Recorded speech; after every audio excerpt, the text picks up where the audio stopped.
একটা সত্য কথা কি জানেন, আপনি একটা জয়েন্ট পরিবারে থেকে যতটা আনন্দ পাবেন, কখনো একা যদি রাজপ্রাসাদেও থাকেন ওই আনন্দটা কখনোই পাবেন না।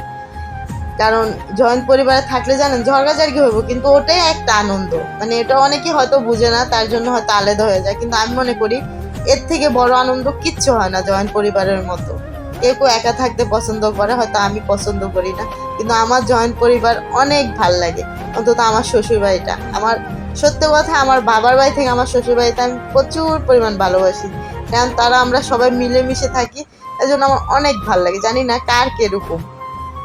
এই যে যেমন দেন এখানে কিন্তু আমার শ্বশুরবাড়িতে ছেলে মেয়ে ভাগ নেই।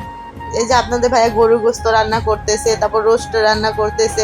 আমার কাকার শ্বশুর সে মনে করেন আদা রসুন পেঁয়াজ টেয়াজ সব কেটে দিতেছে।